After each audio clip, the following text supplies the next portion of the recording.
Welcome back. Joining me now in the Daytime Buffalo studio is Shirley Verico, Director of Visual Arts at the Buffalo Art Studio, and Mohammed Zaman, their newest exhibiting artist. Hi, thanks for joining me, both of you. Thank you for having us. Okay, so I'll start with you, Shirley. For those who may not know, why don't you start off by telling us about the Buffalo Art Studio and what you do? Well, Buffalo Art Studio is a 20,000 square foot not-for-profit art center, and we really have three facets to our mission. We provide safe and affordable working space for artists. Those are called our studio artists, and Muhammad is one of those. We also have a very dynamic education program that includes classes for youths and adults, and people can find out all about those on our website. They change seasonally. And lastly, we have a commitment to exhibiting contemporary artists, and that means artists that are alive and are reflecting on our current times. And because of where we're located in Western New York, we're especially interested in our local community. We do show occasionally national artists, but largely we focus on what we would consider regional artists, artists that work and live in Western New York, and that includes artists like Muhammad. Yes. Let's talk about your new exhibit. Tell me all about it. So it's called Morphing Essence. It's a research and a study about colors and different materials, especially paints. And the paint that I have used for this exhibition, they are color changing, and as you look at the work and direct yourself and walk around it, color changes and because of the luminosity and colors. Yeah. Nice. And I know that you didn't bring any, this is more of your color work, but you also have a lot of work that is text-based. So Yes. is it meant to be read? I mix English, Arabic, and Bangla, three different languages in my work, and they are more of a freestyle calligraphy. What it means is that I have taken letters from those three languages and kind of broken them apart and reconstructed them myself. And it's my own script. But they're not really readable. Idea is to, like, when you look at the work, you'll see resemblance of letters from those languages and hopefully connect with the work. Well, that's really cool. You kind of broke it down and created your own language and made it into art. That's Yeah. awesome. Yet a lot of those are very large, which is why we couldn't bring them today, but they're quite captivating. People really engage into those works and can look at them for a long time. Yeah, this is what we're looking at right now. This is some of the work that you'll see. Now we have to talk about the artist reception. What can we expect from that? Well, we have great parties at Buffalo Art Studio. Buffalo Art Studio is free and open to the public 5 days a week, and on the fourth Friday of every month, we have a reception, and that is sponsored by M&T Bank, so thank you very much, M&T Bank. And this month, we are featuring Muhammad. So it's not an opening reception. The exhibition has been on display for several weeks. It is an artist reception. It's an opportunity for the community to come in, see the artwork, potentially purchase the artwork. Most of it is for sale, and to celebrate one of our an amazing member of our community, both at Buffalo Art Studio and Western New York. So it's just going to be a great party. People should come on down. We do have snacks. We have a donation-based bar, and we'll probably have 600 or 700 people through during the course of the evening. Oh, wow.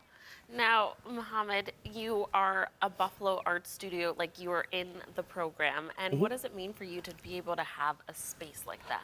Well, before Buffalo Art Studios, I was working out of a bedroom. So, it's amazing to have a space, and especially I think to have a space where there's we have about 35 artists altogether, to be able to really interact with each other and learn from them.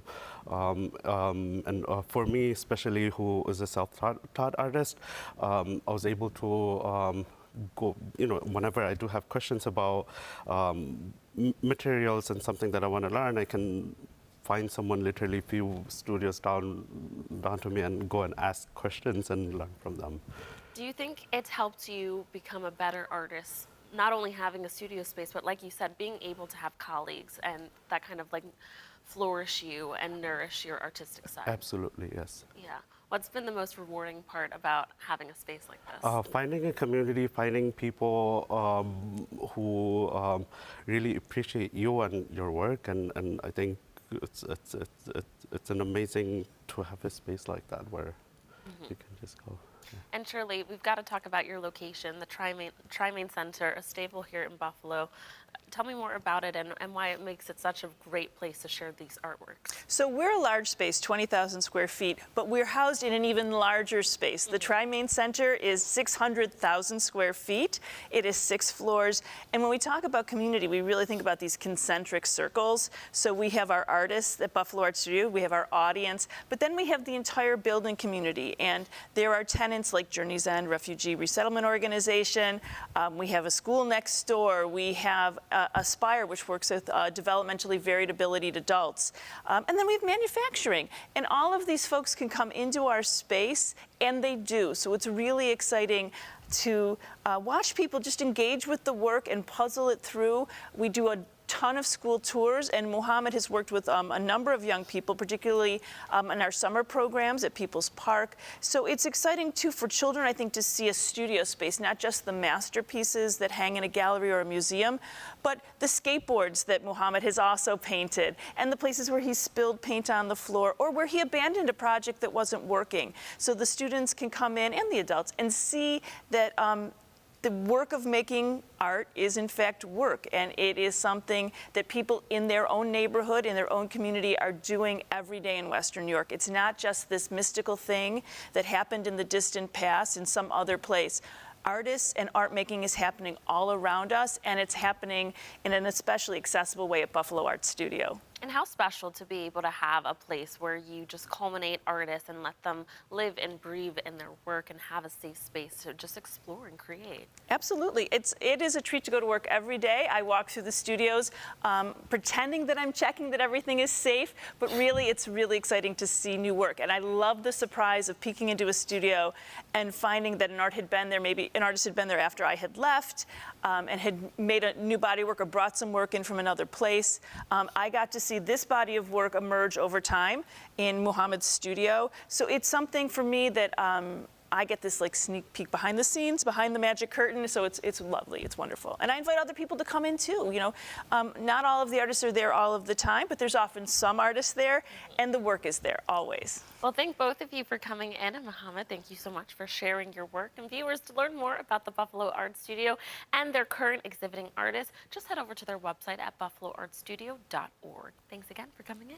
Thank you for having And always thank you for having us.